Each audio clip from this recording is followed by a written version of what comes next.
Cơ hội suy nghĩ thứ hai tiêu đề, cơ hội suy nghĩ thứ hai tác giả, Haripriya tác giả lưu ý, xin chào tất cả mọi người. Tôi hy vọng tất cả các bạn đang có một ngày thứ bảy tuyệt vời. Câu chuyện này khá ngắn, nhưng tôi vẫn thích viết nó và rất vui vì cuối cùng cũng viết được một câu chuyện liên quan đến sự thay đổi nhân vật và tôi tự hào về bản thân mình vì đã làm được điều đó. Nhưng ngoài ra, tôi hy vọng tất cả các bạn đã có một thời gian vui vẻ khi đọc câu chuyện này. Tôi đã thất nghiệp, trước đây, tôi đang làm việc trong một công ty lớn, kiếm được rất nhiều tiền và rất nhiều tiền. Bằng cách nào đó mà giám đốc điều hành của nó vừa sa thải tôi, như thể họ thậm chí không quan tâm đến tôi. Rất nhiều vì tôi sẽ cố gắng trở thành một người quản lý tốt. Lắng nghe khách hàng và lắng nghe tất cả các bạn, ông già đó thậm chí còn không nghe những gì tôi muốn nói để tự vệ. Tất cả những gì anh ta muốn là những người vô dụng bị đuổi khỏi văn phòng. Anh ấy đã cố gắng nói điều đó theo cách tốt nhất có thể, nhưng tất cả chúng ta đều biết anh ấy ngụ ý gì khi anh ấy nói tôi vô cùng xin lỗi về tất cả những điều bi thảm đã xảy ra do làm việc quá sức. Nhưng có vẻ như hiệu suất làm việc của anh đã bị sa sút nghiêm trọng trong vài tháng qua. Tôi muốn cho bạn biết rằng tôi sẽ giúp bạn tìm ra một lựa chọn khác. Bây giờ đã gần 7 tháng kể từ khi anh ấy thậm chí liên lạc với tôi để xin việc. Tất cả những gì tôi làm hàng ngày là thức dậy, ăn và ngủ. Bây giờ tôi cảm thấy như tất cả các quan điểm của tôi trong việc làm việc chỉ là vô ích. Ít nhất tôi đã từng kiếm được một khoản thu nhập tốt nhưng bây giờ tất cả chỉ là hư vô. Tôi đã làm việc rất chăm chỉ mỗi ngày, cố gắng nỗ lực hết mình và chăm chỉ mỗi khi được giao làm một dự án. Nhưng CEO ở đây không nhận ra bất kỳ công việc nào của tôi. Đó không phải là lỗi của tôi, anh ấy không thể nhận ra công sức và nỗ lực mà tôi đã bỏ ra cho công ty của anh ấy. Tất cả những gì tôi có thể nói chỉ là lỗi của tôi khi trở thành một khách hàng tốt. Này, Greg, tôi biết bạn đang cảm thấy thế nào, và tôi hiểu rồi, điều đó hẳn là khó khăn cho bạn. Ý tôi là bạn đang cố gắng ứng tuyển vào tất cả các vị trí tài chính, và không ai nhận lại được bạn. Anh trai tôi gọi, và nói, này, George, lúc cứ như vậy mà mồ hôi của tôi dành cho công ty này. Những ca làm việc qua đêm của tôi, tất cả đều không còn nữa. Tôi đã khóc, tôi hiểu, nhưng bạn đã xem qua các đề xuất việc làm của tôi chưa, anh ấy hỏi. Tôi ngập ngừng trả lời, đúng vậy, lựa chọn kỹ sư không phù hợp với lý lịch của tôi. Ngoài ra, tôi đã nộp đơn cho kỹ thuật viên, nhưng các nhân viên không bao giờ liên hệ lại với tôi. Chà, còn giáo viên thì sao? Có vẻ rất tuyệt, cô cũng có kinh nghiệm dạy kèm những đứa trẻ nhỏ trong 3 năm. Tôi đề nghị cô nên nộp đơn, anh ấy nhiệt tình đề nghị. Tai tôi giật giật sau khi nghe điều này, làm việc với một lũ trẻ, ý tôi là tôi đã làm điều đó từ nhiều năm trước. Tôi có lẽ không có bất kỳ kinh nghiệm với nó, thêm vào đó, tôi cần bằng cử nhân trong đó. George thậm chí nghĩ mình đang làm gì? Hãy nhìn xem, đó không chỉ là kinh nghiệm dạy những đứa trẻ 3 tuổi khi tôi 14 tuổi. Đó là việc có bằng cấp và thậm chí là tham gia vào việc dạy học sinh. Thứ gì đó thực sự sẽ hoạt động. Tôi thở dài thườn thượt khi nói với anh ấy tất cả lý do tại sao tôi không thể trở thành một giáo viên. Greg, tất cả chúng ta đều biết đó không phải là lý do duy nhất khiến bạn không muốn trở thành giáo viên. Đừng nói dối anh trai bạn. Tôi biết rằng đứa con nhỏ của bạn và vợ bạn đã chết, nhưng kể từ đó, bạn đã ghét từ trẻ con. Bạn cần phải sống lại một chút, bạn biết không? Tôi chỉ không hiểu tại sao bạn không thích trẻ con. Tôi biết bạn cảm thấy thế nào khi đánh mất chính mình, nhưng điều đó không có nghĩa là bạn không nên ghét người khác trẻ em. Họ đã từng làm gì bạn? Tôi biết rằng bạn có thể làm việc chăm chỉ để đạt được những tiêu chuẩn này. Xin hãy cố gắng lên, nhưng tôi run rẩy nói. Bạn biết không, hãy để tôi cho bạn một bài kiểm tra. Tại sao bạn không chăm sóc 3 đứa con của tôi, Ellie, Karen và Drew? Chúng luôn muốn gặp chú của mình. Vậy, bạn nói gì? George hỏi tôi không còn lựa chọn nào khác ngoài việc nói, tôi đoán là. Vâng, nghĩa là tôi sẽ chăm sóc con của bạn, nhưng có lẽ vẫn là điều có thể xảy ra với toàn thể giáo viên. Tôi đã cảnh báo anh ta, anh ấy cười khúc khích một chút và nói, chắc chắn rồi. Chiều nay tôi sẽ trả chúng, tôi sẽ đến lúc 4:30 chiều và quay lại lúc 8 giờ tối. Như vậy có ổn không? Bọn trẻ cần ăn bữa tối. Anh ấy hỏi tôi, chắc chắn rồi, George, tạm biệt, tôi nói nhỏ và cắt cuộc điện thoại. Các con, chú của con đây Greg, các con muốn gặp ông ấy à? George thủ thỉ với các con của anh ấy. Các cháu trai của tôi. Khi tôi nhìn thấy Ellie nhỏ bé đang chạy, nó khiến tôi nhớ đến Iris nhỏ của tôi. Cô ấy trạc tuổi Ellie, vừa tròn 4 tuổi khi sự việc xảy ra. Tôi đã mất 2 trong số những người tôi yêu thương nhất trong vụ tai nạn ô tô. Tôi thậm chí không thích nói chuyện hoặc đề cập đến nó chút nào.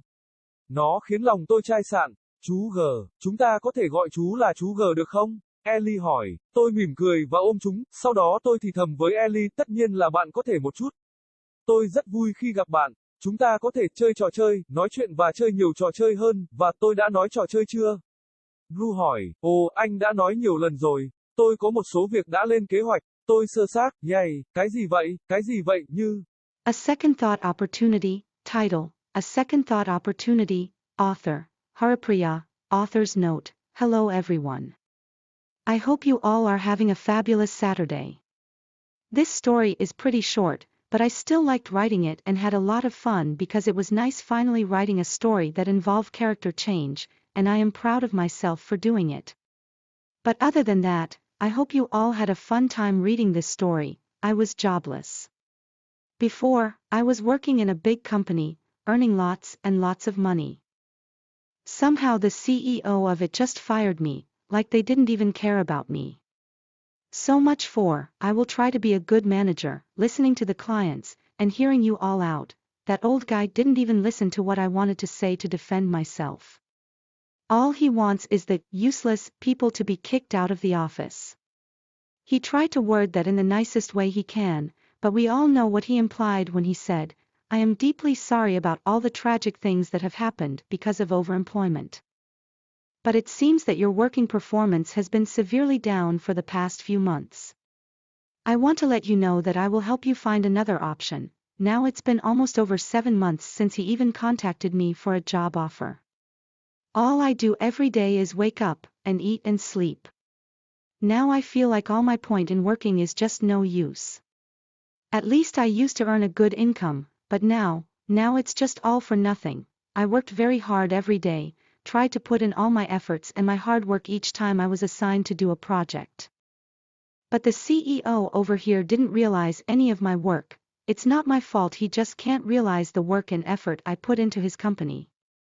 All I can say is just that it's my fault for being a good client. Hey, Greg, I know how you're feeling, and I get it, it must be hard for you. I mean, you're trying to apply for all the finance positions, and no one's getting back to you. My brother called, and said, hey, George. Yup, just like that, my sweat for this company, my overnight shifts. All of it is gone. I wailed, I understand. But did you take a look at my recommendations for jobs? He asked. I hesitantly replied, yeah. The engineer option didn't match my resume. Also, I applied for the technician, but the staff members never got back to me. Well, what about the teacher? It seems really nice. You also have work experience of tutoring little kids for 3 years. I suggest you apply, he suggested enthusiastically. My ears twitched after hearing this. Working with kids.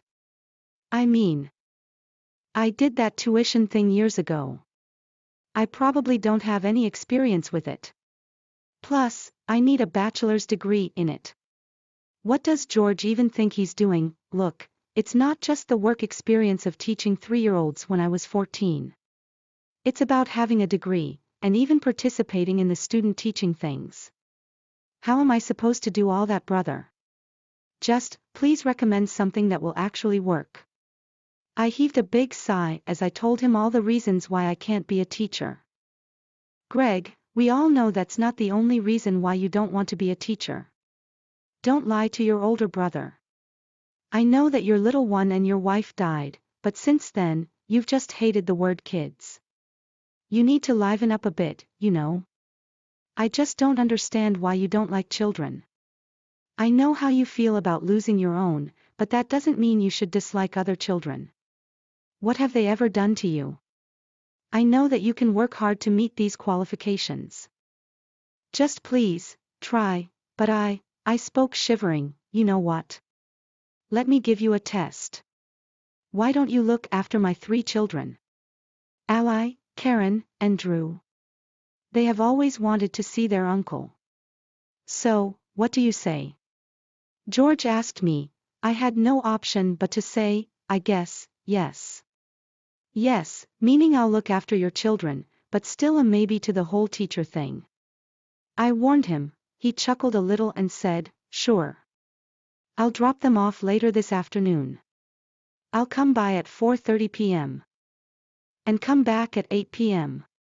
Is that fine? The kids need to eat their dinner, he questioned me. Sure, George. Bye. I spoke softly and cut the phone call. Kids.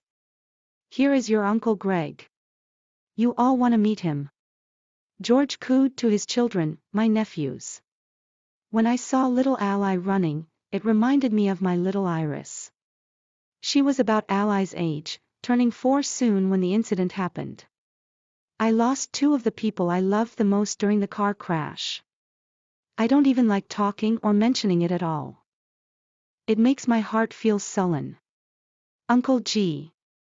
Can we call you Uncle G? Asked Ally. I smiled and hugged them, then I whispered to Ally, of course you can, little one, I'm so happy to see you.